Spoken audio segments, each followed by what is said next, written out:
গরমের তীব্র দাবদাহ থেকে খুদে পড়ুয়াদের রক্ষা করতে এবার উদ্যোগী হলো প্রাথমিক স্কুল কর্তৃপক্ষ। আর তারই অঙ্গ হিসেবে বৃহস্পতিবার থেকে শুরু হলো মর্নিং স্কুল। কৃষ্ণগঞ্জ ব্লকের ৯৫টি প্রাথমিক বিদ্যালয় ও ১৩টি উচ্চ বিদ্যালয়ে শুরু হলো মর্নিং স্কুল।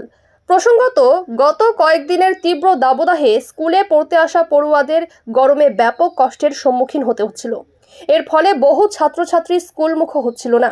আর সেই সমস্ত কারণকে সামনে রেখেই বৃহস্পতিবার থেকে শুরু হলো মর্নিং স্কুল। পরবর্তী নির্দেশ না আসা পর্যন্ত এখন থেকে সকালেই চলবে স্কুলের পঠন পাঠন।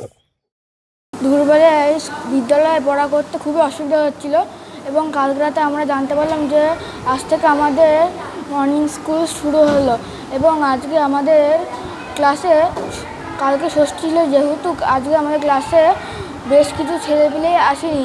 আমরা আশা করছি পরের দিন থেকে অনেক ছেলেপিলেই আসবে। বিদ্যালয় করাটা খুব প্রবলেম হচ্ছিল, ওই কারণে আমরা কালকে জানতে পেরেছি যে আজ সকালবেলা আমাদের স্কুল স্টার্ট হচ্ছে ৭টা থেকে। ওই কারণে আমাদের সবারই খুব সুবিধা হয়েছে। আর কালকে ষষ্ঠীর কারণে আজকে হয়তো বিদ্যালয়ে অনেক কম ছাত্রছাত্রী উপস্থিত হয়েছে।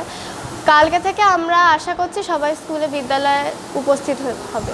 10টার মধ্যে বাড়ি পৌঁছে যাবে, এটা ওরা ঠান্ডায় আসবে, ঠান্ডায় বাড়ি পৌঁছে যাবে, এটা খুব ভালো হলো।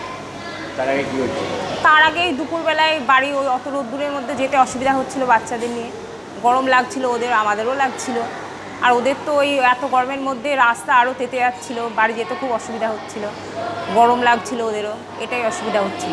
আমাদের স্কুল খুলেছে অফিসিয়ালি 3 তারিখ থেকে। 10 তারিখ থেকে আমাদের পঠন পাঠন অর্থাৎ ছাত্রছাত্রীরা বিদ্যালয়ে আসছে, কিন্তু সেই সময়ে আমরা যেভাবে আতঙ্কিত ছিলাম এবং যে সমস্ত দু একটা ইনসিডেন্ট ঘটেছে, বাচ্চারা অসুস্থ হয়ে পড়ছিল, কেউ অজ্ঞান হয়ে যাচ্ছিল, এটা নিয়ে আমরা ভীষণ আতঙ্কিত ছিলাম। কিন্তু আমরা ধন্যবাদ জানাবো শিক্ষা দপ্তর তথা পশ্চিমবঙ্গ সরকারকে যে আমাদের এই একটা ভালো সুরাহা করেছেন মর্নিং স্কুল করে।